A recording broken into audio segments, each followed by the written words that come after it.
মাত্র 5টি অধ্যায় পড়ে গেলে তোমার হিসাব বিজ্ঞান প্রথম পত্রের A+ নিশ্চিত। আজকে সেই 5টি অধ্যায় নিয়ে আলোচনা করব। প্রিয় এসএসসি 2026 সালের পরীক্ষার্থীরা, আর কিছুদিন পর তোমাদের ফাইনাল পরীক্ষা, কিন্তু তোমরা এখনো হিসাব বিজ্ঞান প্রথম পত্র নিয়ে অনেকে চিন্তিত।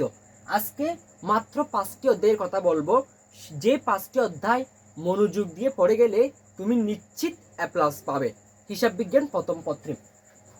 হিসাব বিজ্ঞান প্রথম পত্রে তোমাকে মোট 7টি সিকিউ আনসার করতে হবে। মোট 7টি সিকিউ আনসার করতে হবে। এখানে দুইটি বিভাগ রয়েছে, একটা হচ্ছে খ বিভাগ আর একটা হচ্ছে খ বিভাগ। একটা হচ্ছে ক বিভাগ আর একটা হচ্ছে খ বিভাগ।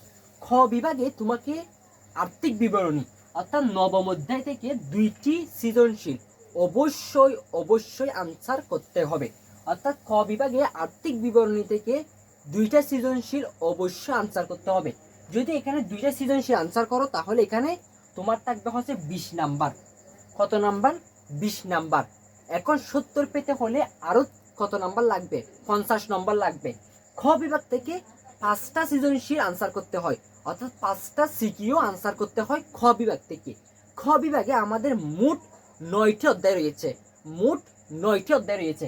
এক হচ্ছে হিসাব বিজ্ঞান পরিচিতি, হিসাবের বইসমূহ, ব্যাংক সমন্বয় বিবরণী, রেওয়া মিল, প্রাপ্য হিসাব সমূহের হিসাব রক্ষণ, তারপর হচ্ছে হিসাব বিজ্ঞানের নীতিমালা, কার্যপত্র, দৃশ্যমান ও অদৃশ্যমান লেনদেন সমূহ, তারপর হচ্ছে একতরফা দাখিলা পদ্ধতি। মোট এখানে 9টি অধ্যায় রয়েছে।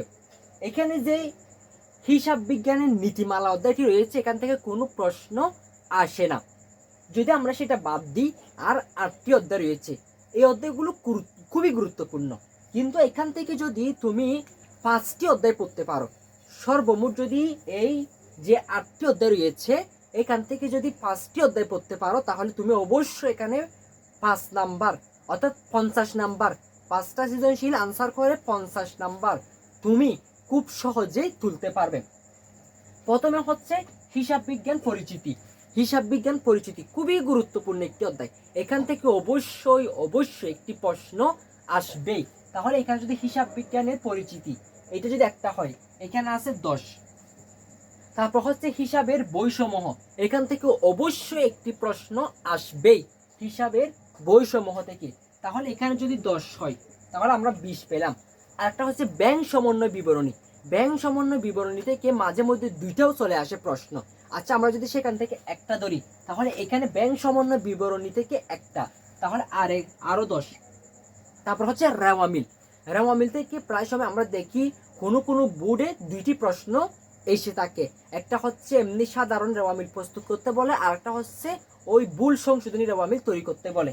এরকম অর্থাৎ সংশোধনী রেওয়া মিল এরকম মিলিয়ে 2টা দিতে পারে, না হয় একটা। কিন্তু রেওয়া মিল অধ্যায় থেকে অবশ্যই একটি সৃজনশীল আসবেই। তাহলে 64 অধ্যায় থেকে একটা।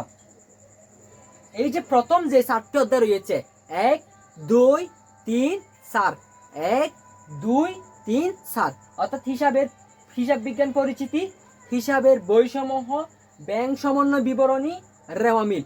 এই যে 4টি অধ্যায় রয়েছে, এই 4টি অধ্যায় থেকে তুমি 4টি তো পাবে। যদি ভাগ্য ভালো থাকে এখান থেকে 5টি সৃজনশীলও পেতে পারো, অর্থাৎ 5টি সিকিউ পেতে পারো। তাহলে এখান থেকে আমরা 4টি ধরি, আরো একটি আমাদের সৃজনশীল লাগবে, অর্থাৎ আরো একটি সিকিউ আনসার করতে হবে।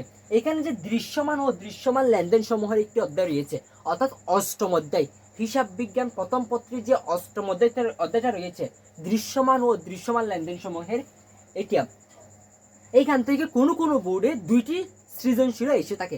কিন্তু এখান থেকে অবশ্যই একটি সৃজনশীল আসবেই, অর্থাৎ দৃশ্যমান ও দৃশ্যমান লেনদেন এই অধ্যায় থেকে অবশ্যই একটি সৃজনশীল আসবেই 8ম অধ্যায় থেকে। তাহলে এখানে আছে 10। তাহলে যদি আমরা হিসাব বিজ্ঞান পরিচিতি, হিসাবের বইসমূহ, ব্যাংক সমন্বয় বিবরণী, রেওয়া মিল এই 4টি, আরেকটা হচ্ছে 8ম অধ্যায় দৃশ্যমান ও অদৃশ্যমান, এই 5টি অধ্যায় যদি আমরা পড়তে পারি তাহলে আমরা খ বিভাগে অবশ্যই 5টি সৃজনশীল আনসার করে 50 নাম্বার খুব সহজেই তুলতে পারবো। আর ক বিভাগ তো আলাদা, এটা এখান থেকে তো অবশ্যই আনসার করতেই হবে 2টা, 20 নাম্বার নিশ্চিত। কিন্তু খ বিভাগে যে আমাদের 8টি অধ্যায় রয়েছে, এখান থেকে যদি আমরা 5টি অধ্যায় অর্থাৎ 1 2 3 4 আরটা হচ্ছে 8 অষ্টম অধ্যায়, এই 5টি অধ্যায় যদি আমরা পড়তে পারি অবশ্যই হিসাব বিজ্ঞান প্রথম পত্রে আমরা খুব সহজেই 70 নাম্বার তুলতে পারবো। আমি আশা করি তোমরা বুঝতে